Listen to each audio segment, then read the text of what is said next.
tous chers abonnés, j'espère que tout le monde va bien, moi ça va. Alors on est là pour faire le pronostic du quintet de demain à Auteuil, la Réunion 1, la course 1, donc c'est du steeplechase sur 4700 mètres. Ils sont 17 partants et la location sont 65 000 €. Avant ça les amis, on va faire l'arrivée d'aujourd'hui à Agen. L'arrivée le 3, le 2, le 9, le 15 et le 1. Alors dans ma sélection en 6 sur internet, je vous donne le 1 et le 9. Et pour mes abonnés, je leur donne en plus le 3 et le 15. Dommage, il nous manque ce 2 pour avoir le quintet dans le désordre. Il y a des jours comme ça. Allez, on s'en va avec mon pronostic pour demain. Donc, c'est le prix Montgomery, un groupe 3, départ 13h55. Qu'est-ce que je peux vous dire? Le 11, Master Hollandais va porter les œillères pour la première fois.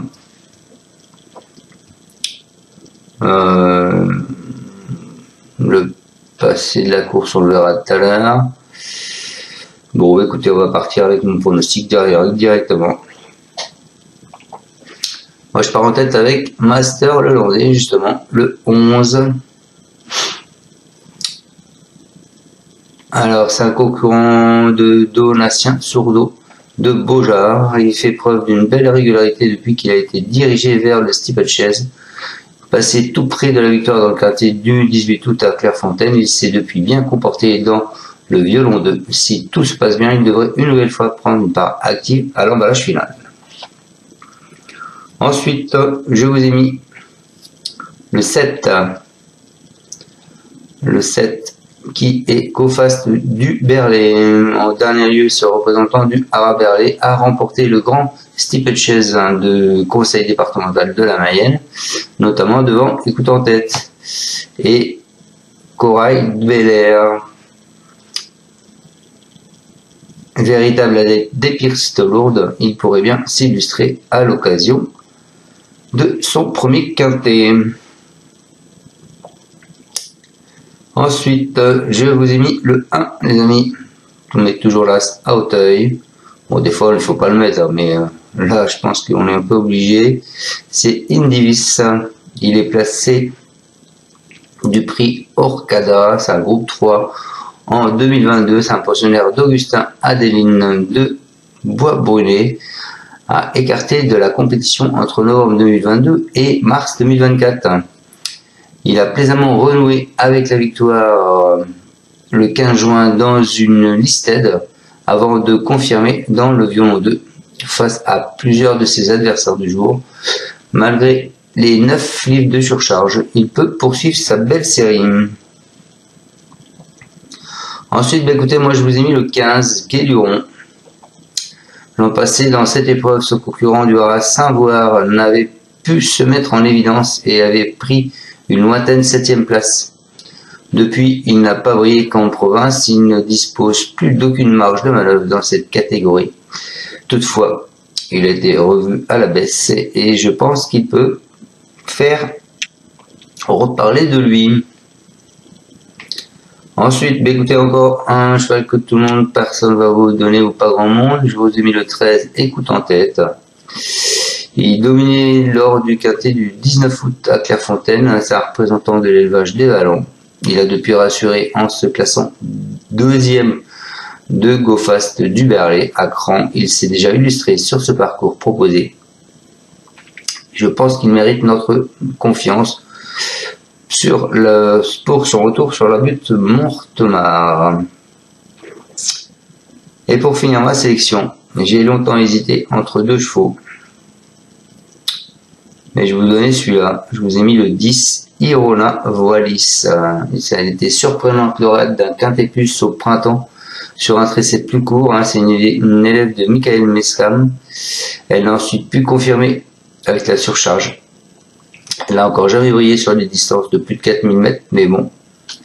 Elle n'aura pas la partie facile, mais pourquoi pas. Ça peut être la bonne surprise. Et j'ai 2 autres chevaux que je sens bien aussi et qui ne sont pas forcément dans la liste de favoris.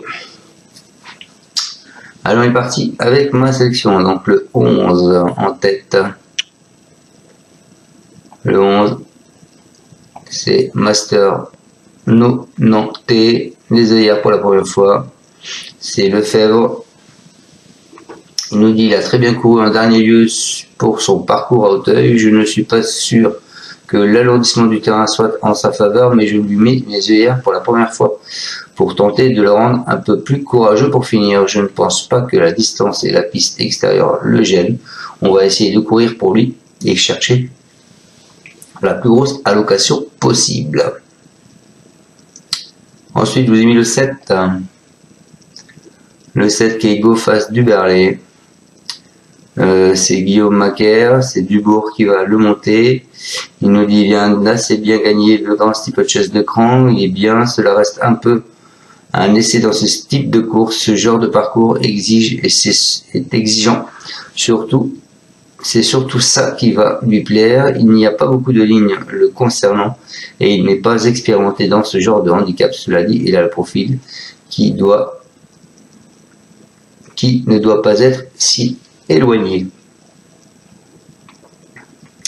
Ensuite, je vous ai mis le 1, donc Invindus, c'est l'Estrade, c'est Augustin Boisbrunet, donc son entraîneur. Il nous dit il revient bien après un long arrêt, il a atteint son objectif en gagnant le prix Xavier de Chevigny au mois de juin.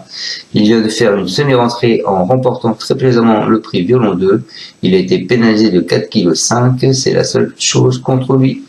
Mais je pense qu'il est capable de surmonter ce handicap, d'autant que ce bon sauteur fait toutes ses courses. Ensuite, donc je l'ai mis ce 15, qui est Guéluron. C'est Nicolas La Jeunesse, c'est Meunier qui va le monter. Il nous dit qu'il a effectué une bonne rentrée où il n'était pas à 100%, il est beaucoup monté sur sa course. On l'amène avec de la fraîcheur sur le prix Montgomery, une course qu'il a déjà disputée à 2 reprises. Il est en forme et je pense qu'il va participer à l'arrivée, mais plus pour une place. Ensuite, un gros coup de poker avec Écoute en tête, Camille Pelletier. C'est Gilles qui va le monter. Il reste sur une bonne tentative à cran. Le terrain lourd n'est pas forcément un avantage pour lui. S'il est monté patiemment, il peut accrocher une place.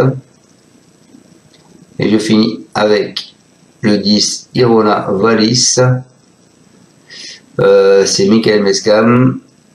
C'est son frère qui va le monter. Il nous dit la jument est bien pour sa rentrée, mais le tracé est déroulant et le déroulement de la course n'était pas en sa faveur. Jeudi, le terrain sera probablement lourd, ce qui sera un avantage, tout comme un allongement de la distance. Tout va dépendre du déroulement, mais si elle voyage bien et que Damien lui cache un peu l'effort et la monte au moral, elle peut bien faire car c'est une bonne jument. Voilà. Écoutez, j'espère vous avoir bien pronostiqué ce quintet. Je vous souhaite à tous une excellente fin de journée. On se retrouve demain pour le pronostic du quintet de Vincennes en nocturne. Vous pouvez mettre un pouce ou pas. Et je vous dis à ciao, bonne soirée. Ciao, ciao. Merci de me suivre. Tu es parieur hippique, tu as forcément besoin de la Kazakh. La Kazakh, c'est l'outil indispensable des parieurs hippiques, avec plus de 60 filtres en temps réel et la possibilité d'affiner tes pronos et trouver ton cheval gagnant.